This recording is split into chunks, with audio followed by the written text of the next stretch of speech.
Vous enlevez les 545 officiers tout rwandais des FARDC, il n'y a plus de crise. Voilà la solution. Par l'élection, par les concertations, le dialogue. On en a eu combien de dialogues? J'en ai compté 54, qui n'ont abouti à rien. Donc, la MONUSCO et l'ONU et la communauté internationale admettraient pendant une seconde que la crise congolaise est de type ethnique, qu'il n'y a pas de Tutsi rwandais.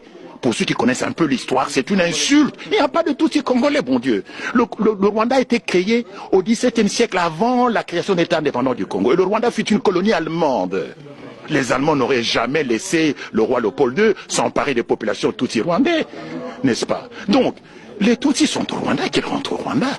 Qu'il y ait des Tutsis de nationalité congolaise, oui. Mais des Tutsis congolais, il n'y en a pas parce que les Tutsis n'ont pas de terre au Congo. Il n'y a pas de terre appartenant aux Tutsis sur le territoire congolais. De même qu'il y a des Congolais qui habitent en Belgique, il y a des Balouba, des Bayansi, des Batétés qui vivent en Belgique, mais il n'y a pas des Batétés la belge, il n'y a pas de Balouba belge, parce que nous n'avons pas de terre ici, nous n'avons que la nationalité. Qu'il y ait des Tutsis qui ont acquis la nationalité congolaise, d'accord. Mais ils n'ont pas de terre ancestrale.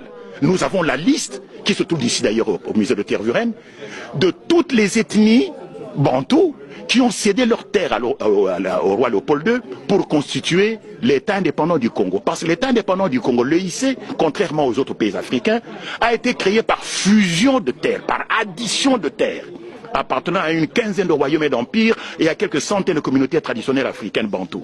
Alors que les autres États africains, les autres colonies africaines ont été créés par division. Nous, c'est par fusion, par addition des terres. Et quand vous regardez les gens dont on a additionné les terres, il n'y a pas de terre de Bami Tutsi Rwandais. Il n'y en a pas. Et donc, ceux qui prétendent, les gens qui écrivent ici dans les médias, il y a une consoeur journaliste du soir qui parlait de Banyamulenge et des Tutsis congolais. Mais c'est du n'importe quoi. Madame Cross.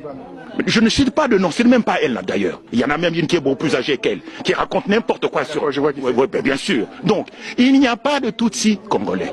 De même qu'il n'y a pas de Batété là, belge. Donc, la guerre du Congo vient du fait que les Tutsis veulent créer au Congo, au dépend du territoire congolais, un Tutsi-land, un foyer national Tutsi, où ils vivraient en population majoritaire, où ils seraient plus exposés à un risque de génocide. Et ce territoire, ils veulent le prendre où? Au Kivu. C'est pour ça que le Kivu n'a pas été impliqué dans la réforme administrative. Toutes les autres provinces ont été découpées, sauf le Kivu. Et puis on nomme qui? On nomme Azarès Roubert, un Tutsi rwandais, comme ministre de la décentralisation. Tiens. Mais ça se voit comme le nez au milieu de la figure. Il y a un plan rampant de balkanisation du Congo et de la création du Tutsi-land. Et ce qui s'est passé au Kivu, où on a massacré les chefs coutumiers, c'est ce à quoi on assiste aujourd'hui avec les Kamwena Sampo, c'est le même scénario. Donc la crise congolaise est de type ethnique. Et le reconnaître, ce n'est pas faire preuve de tribalisme, c'est en finir une bonne fois pour toutes avec le mensonge et l'hypocrisie. Qu'on admette qu'il n'y a pas de Tutsi congolais, que les Tutsis du Congo, et notamment ceux de l'armée en particulier, les 545 officiers, rentrent chez eux au Rwanda, et il n'y a plus de crise au Congo.